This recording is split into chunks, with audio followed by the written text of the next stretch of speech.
All right, so there are actually 9 reasons why someone is deficient in vitamin D. Let's go through them. Number 1, I don't know if you knew this, but bacteria and viruses have a unique strategy of interfering with your absorption of vitamin D.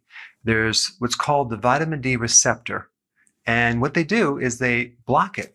So you can't get enough vitamin D, which is essential for your immune system. And that's how they survive. And that's how they kind of break down your defenses, by shutting down that vitamin D before you can even get some help. The Epstein-Barr virus lowers the vitamin D receptor. HIV virus completely stops the vitamin D receptor, shuts it down. So if you have HIV or Epstein-Barr virus, you should be taking a lot of vitamin D. TB downregulates the vitamin D receptor. So they're very devious, these viruses and bacteria. They go right for this, the receptor for vitamin D. And that's why a lot of different illnesses use what's called vitamin D receptor analogs, which are basically they mimic vitamin D and they actually bypass the system and go right in. But you can actually do it other ways as well. You can increase the amount of vitamin D that you're taking. You can also take bile salts, but I'll do a separate video just on that. Aging decreases the skin's conversion of vitamin D. So as you get older, you need 3 times as much vitamin D. And that's when you actually really need it, when you get older. So if you're older, you should be taking vitamin D. But always take it with food because it's a fat-soluble vitamin, okay? And it'll go in a lot better. Number 3, difficult to get vitamin D in the diet. I did a whole separate video on this. It's almost impossible to get really what you need from your diet, unless you're doing cod liver oil, because it's just not in the foods. If you're breastfeeding, you need to be taking vitamin D. If you're pregnant, you need to be taking vitamin D. Very important for that growing child. Number 4, 57% of the population is deficient in vitamin D. I think it's between 37 and 57%. But a lot of that's based on your location, where you live in the world.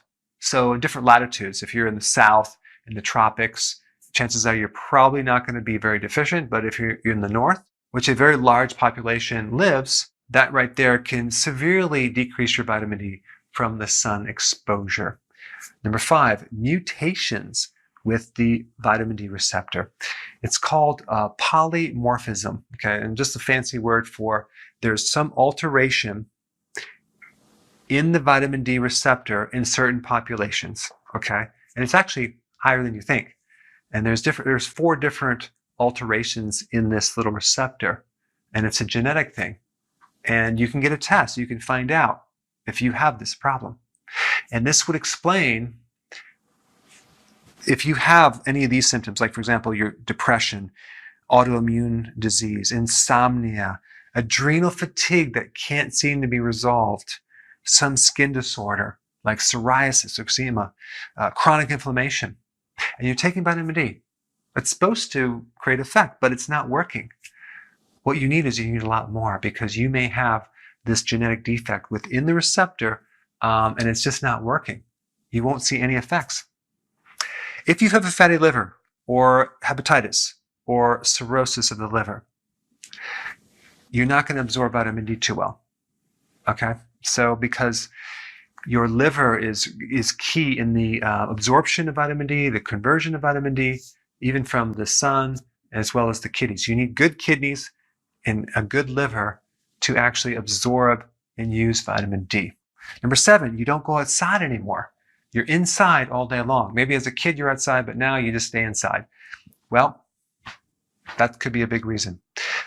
Number 8, if you have a chronic infection, a low-grade infection, which a lot of people have, and they have chronically fatigued, or they have fibromyalgia, or some type of low-level infection going on, that can suck the vitamin D right out of your tissues, because every single immune cell has receptors for vitamin D. It's important in preventing infections, and then if you have an infection, it'll deplete your vitamin D. High levels of cortisol, okay, from stress will deplete vitamin D. So another interesting thing that you may not realize. So the more stress that you have, the more vitamin D you should take. It's going to bring your mood up as well. So I hope this increased your awareness of the importance of vitamin D and the reason why people need it. Thanks for watching. So if you're enjoying this content, go ahead and share it with someone that could really benefit from it.